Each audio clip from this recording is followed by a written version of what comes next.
Judge Judy thought she could embarrass Congresswoman Jasmine Crockett on live TV. But what happened next left the entire nation speechless. What started as a smug attempt to put a rising star in her place turned into a masterclass in legal brilliance, truth-telling, and public accountability. Stay to the end to discover the quiet move Jasmine made after the camera stopped rolling that shook Washington to its core. Like, subscribe, and comment your thoughts on this powerful story of justice, courage, and one unforgettable sentence. It began like so many of these so-called special edition segments do. A bold headline, a primetime slot, and the promise of fireworks between generations. Judge Judith Sheindlin, America's long-reigning queen of televised justice, was scheduled to host a highly publicized live debate series featuring rising political stars, ostensibly to bridge the gap between legal tradition and modern governance. What wasn't stated, though no one doubted it, was that the producers were hoping for tension, controversy, maybe even a cultural clash. What they got was something far deeper, something that pulled the curtains back on race, class, law, and the burden of brilliance carried quietly by those constantly underestimated. Representative Jasmine Crockett knew what she was walking into. A former public defender, a Texan firebrand, a black woman with a sharp mind and a sharper tongue. She'd been invited not because the producers respected her, but because they wanted her to clash. They expected a viral moment, but they didn't expect the one they got. From the outset, the stage was framed not as a forum, but a courtroom, a theatrical decision. Judge Judy sat elevated in her signature black robe, while her guest panelists, including Crockett, were seated like plaintiffs awaiting interrogation. The lights glared. The audience buzzed with anticipatory laughter. This was not a space of equal footing. It was a performance built on hierarchy, and the cameras rolled before anyone said a word. Judy began the show with her usual bravado. Sharp quips, pointed questions, a firm tone calibrated for domination. Crockett, dressed in a sleek charcoal suit, sat poised and measured. She didn't flinch, didn't blink. When Judy launched her first jab, a question wrapped in condescension. "Congresswoman, have you ever actually tried a case that mattered?" Crockett simply smiled. That smile, subtle and unyielding, was the first tremor. "I've tried cases where liberty was on the line," she replied, her voice steady. "I defended clients who couldn't afford bail, who were being chewed up by a system that doesn't remember their names. I don't know what you mean by mattered, Judge, but to them, those cases were everything." A silence fell. Not long, just enough for the energy in the room to shift. Judge Judy arched an eyebrow, but Crockett didn't blink. She'd heard worse. She'd stood in courtrooms in Dallas where the judges forgot her name, but never forgot to question her credentials. She'd stood in halls of Congress where decorum covered disdain. What she hadn't done, until now, was bring that grace under fire to the front of a prime-time national audience. What followed wasn't a shouting match, but a slow dismantling of expectation. Judy tried to maintain control, but Crockett began weaving policy into personal narrative, taking the live audience on a guided tour of the injustices she'd fought. Not just as a lawmaker, but as a black woman navigating the American legal system. She didn't interrupt. She didn't grandstand. She simply told the truth. When Judy questioned her stance on criminal justice reform, Crockett pulled out hard facts. Not rehearsed talking points, but lived knowledge. "Do you know what the average bail amount is for a non-violent misdemeanor in Dallas County, Judge? It's over $2,000. Do you know how many people sit in jail right now because they can't pay that? Thousands. And those people lose their jobs, their kids, their homes, because of a fee." Judy tried to pivot. "And what's your solution? Abolish bail entirely. Let the criminals walk free?" Crockett's voice dropped an octave. "No, I want a system that knows the difference between poverty and danger." The audience didn't laugh. They listened, and Judy, for once, looked like she was unsure of her next move. For years she'd dominated through tone. not substance. She'd won through volume and bite. But here, against someone whose arguments were built on data, on lived experience, on calm fire, her usual weapons fell flat. That was when the producers leaned in. Something unexpected was happening. They were getting exactly what they asked for, ratings, spectacle. But not in the way they planned. Instead of chaos, they were witnessing clarity. Instead of collapse, confrontation was blooming into uncomfortable revelation. The kind that couldn't be cut into a 30-second clip without losing everything. Midway through the segment, the conversation turned to race. Not as a detour, but as a necessary reckoning. Judy asked, perhaps too smugly, "Do you really think the justice system is still that racist?" Crockett didn't raise her voice. She didn't sigh. She just told a story. "When I was a public defender, I had a 17-year-old client named Malcolm. First offense, caught with a joint. He spent 6 months in jail because his mom couldn't post bond. His white co-defendant was released the next day. Same charge, same age, different zip code. That's not a theory, Judge. That's a system." You could feel the temperature change. The audience murmured. Judy shifted in her seat. "And where is he now?" Judy asked, tone neutral. "He's dead," Crockett replied. "He got jumped after release. Wrong place, wrong time. He never had a chance." It wasn't meant to be dramatic. It wasn't meant to shock. It was simply the truth, and it landed harder than any punch. Even Judy had no snappy comeback. She looked, for the first time in the segment, almost human. Wounded, perhaps remembering some long-forgotten face from her own courtroom days. But Crockett didn't pause for pity. She pressed forward. "Being smart, Judge, being brilliant, it doesn't mean you're safe. I had to outwork everyone in every courtroom just to be seen as competent. And now in Congress, it's the same story. People hear my voice and assume I'm angry. People see my hair and assume I'm unprofessional. But every day, I show up with facts. And every day, I still have to earn what others are just handed." Judy leaned forward. "Are you saying I'm one of those people?" That was the trap. The kind the old Judy would spring shut with a quip and a verdict. But Jasmine didn't take the bait. She didn't go for the jugular. She went for the mirror.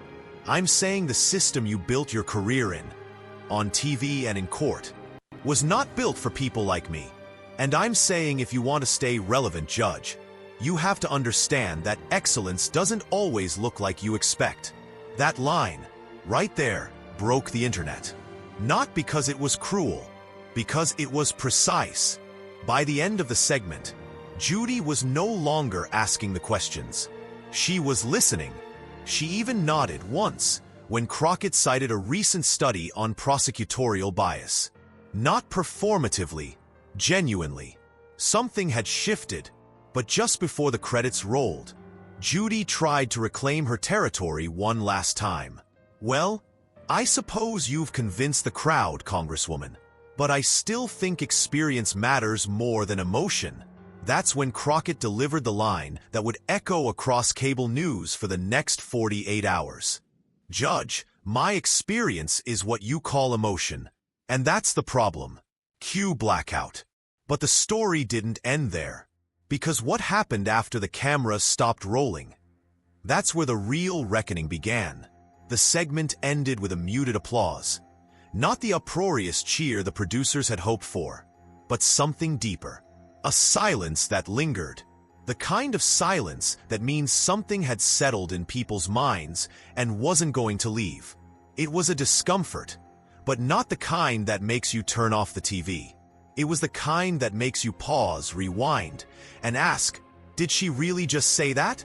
When the credits finished rolling and the live feed cut, the room didn't scatter. Staff whispered. Judy sat still for a moment longer than usual, her trademark confidence tempered, not by humiliation, but by the rare sting of introspection. She'd never been publicly unraveled. Not like this. Not by someone so measured, so composed, so unapologetically certain of her place in the world. Backstage, Jasmine Crockett wasn't celebrating. She wasn't smirking, fist-pumping, or posing for selfies. She walked off calmly, as if nothing extraordinary had occurred. Because to her, it hadn't. She'd spoken the same truths she'd told in courtrooms, legislative chambers, and community meetings for over a decade. The only difference now was that America had finally listened. The media, predictably, turned it into spectacle. Within hours, clips flooded social platforms. Cable pundits framed it as a generational clash, a racial reckoning, a feminist showdown. Hashtags bloomed. Edits rolled in with dramatic music. Left-leaning news anchors praised Crockett's poise. Right-leaning hosts called it a disrespectful ambush. But the truth wasn't in the noise. It was in the quiet moments after.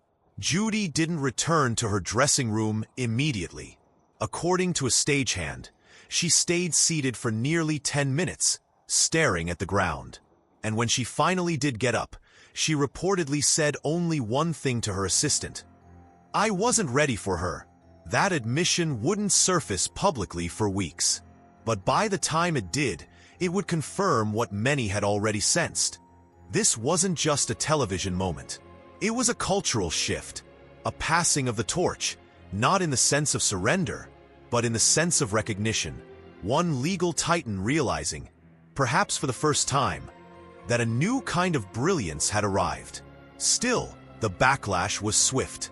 Within 24 hours, op-eds began trickling in with familiar criticisms. Crockett was too aggressive, disrespectful, lacking decorum. A particularly venomous piece in a major conservative outlet questioned her credentials outright, suggesting she was a product of affirmative action optics. It wasn't new. It was the same tired tune black women in power have heard since the dawn of broadcast media. But this time, it hit a wall of facts. Because Crockett wasn't just some loud voice with no resume. She was a double-bar certified attorney in Texas and Arkansas. She had taken over 100 criminal cases to verdict. She was part of the Congressional Black Caucus, had co-sponsored over 24 bills in her first term, and chaired a subcommittee on judicial equity. The smear attempts didn't erase her, they amplified her. Still, Jasmine remained silent in the days following the broadcast. No interviews, no social media posts. She returned to her district, attended a housing forum in South Dallas, and held a town hall on education reform. It wasn't strategic silence. It was dignity. She had said what needed to be said. And unlike most politicians, she wasn't interested in rehashing it for ratings. But that silence made the media hungrier. Eventually, a leaked internal email from Judge Judy's production team set the internet ablaze. It revealed that during pre-interviews, the producers had planned to put Representative Crockett on the defensive, even suggesting a line of questioning designed to expose contradictions between her activist rhetoric and legal career. One note read, "She talks big on bail reform. Let's ask her how she plans to keep criminals off the street without turning neighborhoods into war zones." The intention was clear. This wasn't meant to be a fair conversation. It was an ambush, wrapped in entertainment. A cultural trap, baited with decorum. But the trap hadn't worked. And that's where the story took an unexpected turn. 3 days after the broadcast, a clip surfaced from a lesser-known podcast episode featuring Crockett recorded earlier that year. In it, she discussed her time defending a young man named Anthony Bell, who'd been wrongfully accused of robbery due to faulty eyewitness identification. She'd not only proved his innocence, but used the case to expose a pattern of racially biased lineups used by Dallas PD. The clip went viral again. Suddenly, the public wasn't just defending Crockett because of what she said to Judy.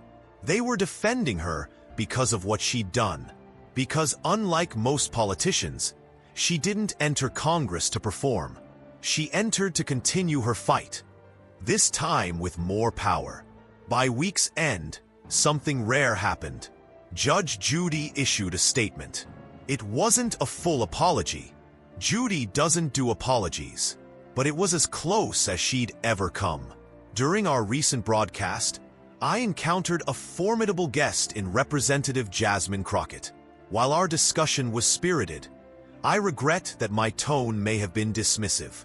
It's clear that Congresswoman Crockett is deeply committed to justice and has the legal experience to back it up. In a world filled with sound bites, she gave us substance, and I respect that. The internet lost its mind. Mainstream media picked it up immediately, dubbing it the Judy acknowledgement. Some saw it as a PR move. Others saw it as a turning point. But in the quiet corners of political discourse, something far more important was happening. Young black law students began posting videos thanking Crockett, not because she owned anyone, but because she showed them how to hold their ground. Because she modeled what it meant to lead with integrity, not aggression. Because she made it clear that brilliance doesn't always shout. It shines. In one particularly poignant video, a third-year law student from Howard University held up a printout of Crockett's quote and said, "This is going on my wall, because the next time I'm asked if I belong in this courtroom, I'll remember what she said. My experience is what you call emotion, and I'll remember that I do." But while Jasmine Crockett was becoming a symbol, she remained grounded. She later gave one interview on a quiet public radio station in Texas. No cameras, no lights, just a microphone and her voice. "I didn't go there to make a point," she said. "I went there to speak the truth. And the truth doesn't need a performance. It just needs a platform." And then she said something that would later be etched on protest signs, murals, and even t-shirts. "You can't fix a system you won't name. And you can't dismantle injustice with silence." And yet, even as Crockett's words rippled through the public, the backlash from Capitol Hill had already begun to surface. The attention, the headlines, the viral momentum. None of it came without consequence in a chamber where power is fragile and decorum is weaponized. And in one closed-door meeting the following week, deep within the halls of Congress, a whisper campaign against her began to take shape. It started with a memo, unsigned, unverified, and carefully distributed through back channels. The subject line read, "Media Exposure Risk Report, Representative Crockett." At first glance, it seemed like a routine internal review, the kind passed around after a member of Congress makes waves in the national media. But this one had teeth. The memo claimed Crockett had compromised bipartisan relations with her appearance on Judge Judy's program. It warned that her rhetorical posture could be perceived as divisive, and included language that danced around her race and gender but was unmistakably coded. Overly impassioned, visibly defensive, too comfortable with confrontation. For those familiar with Hill politics, it wasn't subtle. It was the opening salvo of a soft purge. Hill reporters didn't see it at first. It wasn't emailed. It wasn't posted. It was left quietly in the inboxes of a few key committee chairs, a few centrist Democrats, a few conservative columnists always eager for a Democrat to devour. By week's end, whispers began to float across the Senate lunchrooms and House corridors. "She's getting too big. She's not playing the game. She embarrassed Judy." But who's next? Crockett, for her part, saw it coming. She'd been here before. In courtrooms where older white judges questioned her credentials, in campaigns where donors warned she'd scare off moderates. She knew that the more visible her truth became, the more invisible her pain would be to those in power. And yet she never backed down. She didn't rise through the muck of Texas politics by being afraid of powerful people whispering in the dark. But this was different. This was Washington, where daggers don't gleam, they glide. Where smiles cover sabotage. Where a 30-second clip on cable can upend months of quiet progress. 2 days after the memo began to circulate, a centrist Democrat from a swing state told a reporter on Background, Crockett's doing too much too fast. She's talented, no doubt. But she's setting herself up to be the next Cori Bush, loud, polarizing, and isolated. That same day, Crockett's staff began receiving calls from committee leadership. They were couched as friendly check-ins. But one aide, who spoke under the condition of anonymity, described them more bluntly. They wanted her to cool it. Lay low. No more viral TV appearances. No more righteous quotes.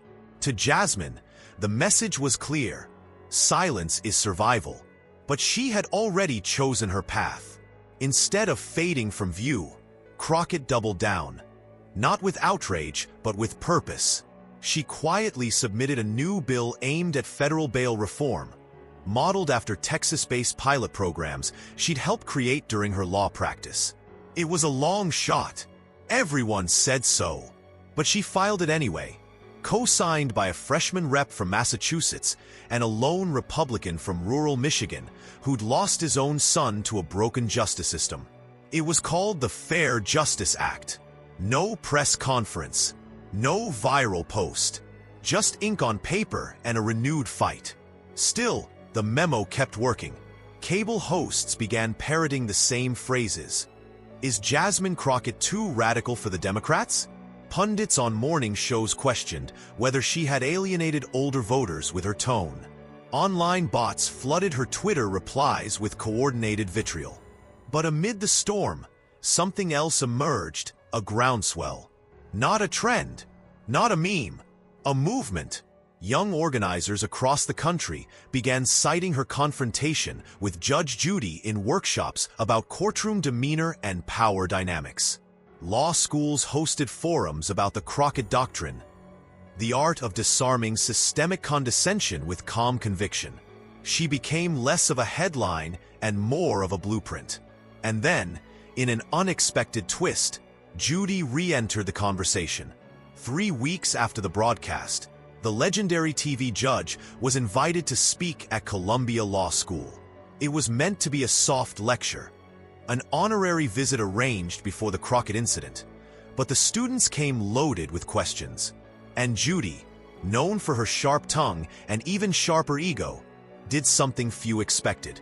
She admitted she'd been wrong. "I was prepared to put on a show," she said, "and instead, I got a masterclass. That woman didn't come to impress me. She came to educate me." And she did. The room, packed with future lawyers, erupted. In the front row sat a young black woman with braids and a notebook filled with Crockett quotes. She stood and asked, voice shaking slightly, "Do you think this system still makes room for women like her?" Judy paused, and in one of her rare moments of self-reflection replied, "It has to, or it won't survive." That clip, less viral but more meaningful, was sent to Crockett by a staffer late that night. She didn't post about it, didn't even mention it the next day. But when she stepped onto the House floor that week, a quiet smile played at the edge of her mouth.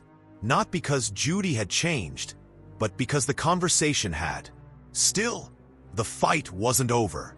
In late October, as the news cycle turned back toward elections, an influential donor associated with a powerful DC lobbying group quietly informed Crockett's office that she'd be removed from the Judiciary Committee unless she recalibrated her public persona. The donor's language was clinical, but the threat was clear: conform or be cut off. And for a moment, just a moment, Crockett wavered. Not out of fear, out of fatigue. The kind of exhaustion that only accumulates in people who always have to be twice as good and half as angry to be considered competent. Who have to turn trauma into eloquence. Who carry entire communities on their backs while being told they're just looking for attention. But then something unexpected happened. She received a letter, handwritten, from a federal judge in California. An older Latina woman who had watched the segment with Judy from her hospital bed while recovering from surgery. The judge, now retired, had spent decades climbing through a system that never truly welcomed her. "I watched you do what I never could. Speak with truth in the presence of power, and not ask permission to exist." You made me feel proud to have tried. You made me feel like I didn't fail." Crockett wept when she read it. That letter didn't go on social media. It didn't become a headline, but it anchored her, reminded her that the fight was not about virality or optics or even survival. It was about legacy. It was about shifting the ground beneath those who thought it unshakable. And so, when the deadline arrived for Judiciary Committee assignments, and the quiet campaign against her tried to lock her out, she walked into the leadership office with documents, statistics, and allies. She didn't beg. She made her case. And by the time she left the room, not only had she retained her seat, she had earned a co-chair position on a new subcommittee dedicated to prosecutorial accountability. She never raised her voice. She never lost control. She just made it clear that brilliance, once revealed, cannot be buried. And as word spread that Jasmine Crockett had once again defied the odds, the whispers that once sought to dismantle her began to sound more like static, distant, meaningless, and ultimately irrelevant. But far from the chambers of Capitol Hill, in a small-town courthouse in Oklahoma, a judge who had never heard of her queued up the segment with Judy on YouTube. He watched. He paused. He rewound.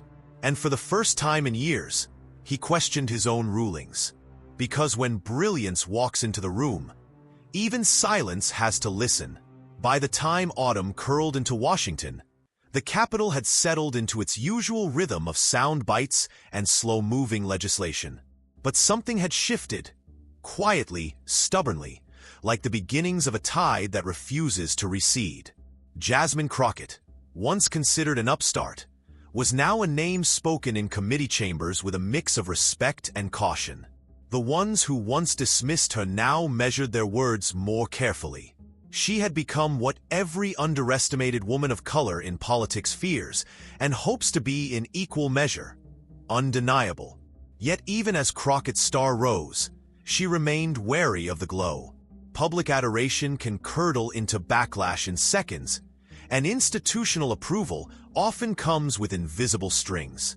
She moved through Capitol Hill with the precision of someone who knew too well the cost of missteps, not just to her own career, but to the millions watching her, counting on her, living through her victories and her scars. Then came the judiciary hearing. It was a cold Thursday in November when Crockett took her seat on the panel for a televised oversight session on prosecutorial misconduct. The chamber was full, the gallery brimming with staffers, journalists, and students from Georgetown Law who'd managed to squeeze into the rows with hopes of catching the Congresswoman in action. The agenda seemed routine: opening statements, witness testimony, a round of questioning. But insiders knew better. This was the moment Crockett had been preparing for since her days as a public defender. The moment when her voice, sharpened by years of marginalization and mastery, would be etched into the record of American lawmaking. Her first question came 20 minutes in, addressed to a federal prosecutor from Louisiana whose office had recently been exposed for withholding exculpatory evidence in a high-profile case.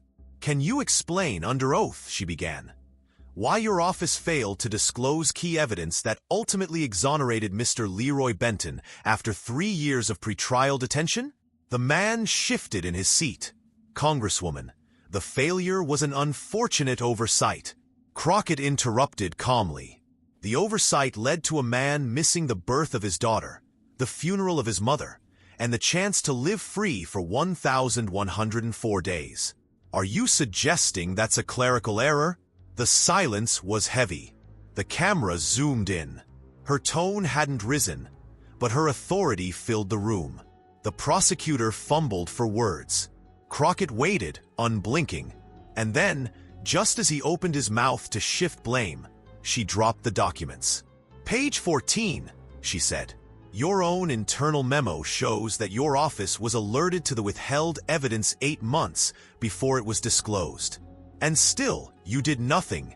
It was a masterstroke, meticulously timed, thoroughly sourced, and emotionally charged without being performative." The prosecutor's face drained of color.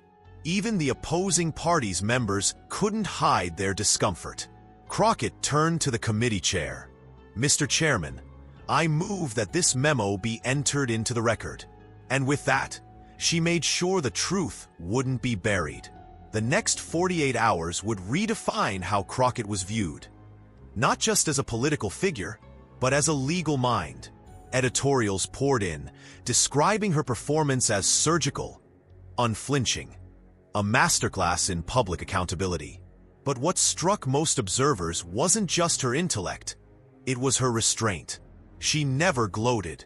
She never turned her opponent into a caricature. She let the truth do the bruising. Behind closed doors, however, the resistance stiffened. Certain members of Congress, still stung by her rising influence, began to coordinate a counter-narrative. That Crockett was too prosecutorial, that she was creating a hostile atmosphere in hearings. The irony was thick. Those same members had championed aggressive interrogations when it suited their agenda. But now that the person wielding the scalpel didn't fit their image of authority, they cried foul. An anonymous tip to a right-leaning columnist accused Crockett of bullying a witness. A former staffer from a conservative think tank tweeted that she weaponized her law degree. The attacks came faster, more desperate. But Crockett, once again, said nothing, because she had already said enough. Her work spoke now, and just as the Capitol drama threatened to spiral into another partisan circus, Judge Judy reappeared, this time not as an antagonist, but as an unexpected ally. In an op-ed published in the New York Times, Scheindlin wrote, "I've spent my life in the courtroom, and I know brilliance when I see it. Jasmine Crockett is not just brilliant, she's necessary. What she did on my show was not an ambush. It was a reckoning, and I needed it." It stunned even Crockett's allies. The woman who once tried to publicly undercut her had now become an amplifier of her legacy. Reporters scrambled to ask Crockett for comment, but she declined. Instead, she continued working. That week, she co-hosted a legal aid summit in her district, bringing together over 100 law students, exonerated former inmates, and community organizers. She didn't seek the cameras. She sought the change. And yet, despite her focus, a new challenge was looming. One far more personal and far more dangerous. Buried in her office mail was a letter with no return address. Its contents weren't threatening, at least not explicitly, but it contained a photograph, grainy black and white, clearly taken from a long distance. In the image, Crockett stood outside her mother's house in Dallas, hand on the shoulder of her 10-year-old niece. No note, just the image. The implication was enough. Her chief of staff contacted Capitol Police immediately. An investigation was opened. Security was tightened. And for the first time in years, Crockett felt the cold weight of fear press against her composure. She didn't cancel any public events. She didn't flinch on the House floor. But in the quiet of her apartment that night, she sat at the edge of her bed, phone in hand, and stared at the photo again. It wasn't just about her anymore. It never had been. Her rise, her visibility, had put her family in the spotlight too. And there are people in this country who punish visibility with violence. The next morning, she called her mother. "Don't change anything," she said. "Don't be afraid. But lock the gate, okay?" Her mother didn't ask questions. She'd been through worse. Raised in Jim Crow-era Texas, she knew the weight of watching your daughter climb into places she wasn't supposed to go, and survive. And with that, Crockett returned to work. Because the story wasn't over. Because power never relents unless it's challenged. Because truth doesn't protect you, but it prepares you. And on the eve of the House vote on the Fair Justice Act, Crockett prepared her speech. It was short, purposeful, rooted in law, but brimming with fire. She wrote the final sentence last on a yellow legal pad, just before midnight. "This bill won't fix the system, but it will force it to look in the mirror. And for the first time, it'll see us. She paused, underlining the word "us" 3 times. She would deliver it tomorrow. But tonight, she breathed deep, knowing that with every breath, she was walking a path carved from glass, cutting forward so others wouldn't have to bleed to follow. The chamber was unusually full that morning. Not just the usual suspects of Hill staffers and reporters who haunted every major vote, but law students from Howard, clerks from federal circuits, and even 2 Supreme Court justices' aides whose attendance was noted with quiet surprise. Something was happening in that room, and they all knew it. The Fair Justice Act was on the floor, and Representative Jasmine Crockett was about to speak. Crockett stood alone at the podium, without notes, without the usual tablets or cue cards her peers leaned on, just the yellow legal pad in her hand. The same one she'd scrawled that final line on in the quiet midnight hours before. She wore navy today, not black. A deliberate choice. Steady, sovereign. Her voice, when it came, was soft, not theatrical, but it silenced the room like a judge's gavel. "This bill," she began, "was born from failure." You could hear the pens stop moving. It was born in the jail cells I used to visit, where men sat for weeks, months, even years. Not because they were guilty, but because they were poor. It was born from watching women get stripped of their dignity, because they missed court dates they never got notices for. It was born when I stood at the side of grieving mothers who didn't understand how their sons died under the custody of a system that never called them by name. She paused, letting that sink in. "And I know," she continued, "that some of you think this bill goes too far. That reform should be slower. That justice should be more polite. But let me ask you, if the system burned down your home, what speed would you demand for the rebuilding?" Whispers swept the chamber, but no one interrupted. Crockett didn't pace, didn't perform. She just kept walking forward with her truth. This isn't about hating the courts. It's about loving the Constitution enough to call out when we've betrayed it. Bail should not be a price tag on freedom. Prosecutors should not be rewarded for burying truth. Justice should not depend on the zip code of your birth. A Republican member from Ohio stood to object, some technicality about budget implications. But Crockett yielded no ground. She turned, faced him squarely, and said, "If the cost of justice scares you, I suggest you tally the price of injustice. It's written in funerals, in broken families, in wasted lives." Even her detractors blinked. The man sat down. The speech lasted just under 7 minutes. When it ended, she folded the legal pad, tucked it under her arm, and returned to her seat. No grandstanding, no selfie-worthy gesture, just the quiet aftermath of a moral storm. The final vote was scheduled for later that afternoon. But what happened before the vote? What happened in the hours between the speech and the count became the real story. In a room just off the chamber floor, a bipartisan group of 5 lawmakers gathered. 2 Democrats, 3 Republicans. They asked for a closed-door meeting with Crockett. The youngest of them, a conservative from Kentucky with a libertarian streak, spoke first. "My brother's doing 15 years for a crime he didn't commit," he said. "I've never talked about it. But when you spoke just now, I just wanted you to know, you're not wrong." The others nodded. No promises were made. No deals were struck. But minds had shifted, and on Capitol Hill, that's the rarest kind of revolution.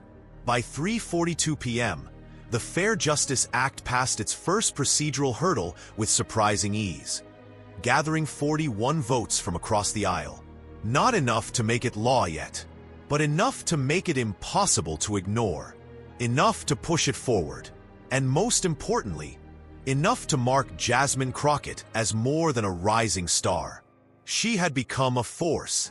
That evening, as news outlets scrambled to update their headlines from symbolic bill to viable reform, Crockett returned to her office. Her staff had already cleared out. The halls were quiet. The sun, half set, bled orange across the Potomac.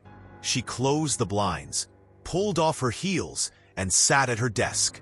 Her phone buzzed. A message from an unknown number. "You made me think. Heart. Thank you, Jess." She stared at the initials for a moment. Scheindlin, Judge Judy. It didn't matter whether the message was sincere, strategic, or a mix of both. What mattered was that a door had opened, a wall had cracked, and an entire country had seen something new. Not a clash of generations or a soundbite-ready confrontation, but a moment where raw truth had outmaneuvered polished power. The story of Jasmine Crockett versus Judge Judy wasn't a takedown. It was a turning point. A live broadcast turned into a national reckoning. A courtroom entertainer found herself on the other side of the gavel. And a congresswoman from South Dallas showed the world that brilliance isn't granted. It's forged in fire and defended with facts. The next morning, Crockett arrived early to a breakfast forum for formerly incarcerated youth. She wasn't on camera. She wasn't making headlines. She just listened, asked questions, and promised what she always promised. "I'll fight for you, even when the lights go out." And as the nation moved on, toward the next crisis, the next outrage, the next moment of televised fury, there remained a transcript, now part of the congressional record. A short speech, 7 minutes, and one last line that the country wouldn't soon forget. "This bill won't fix the system, but it will force it to look in the mirror. And for the first time, it'll see us,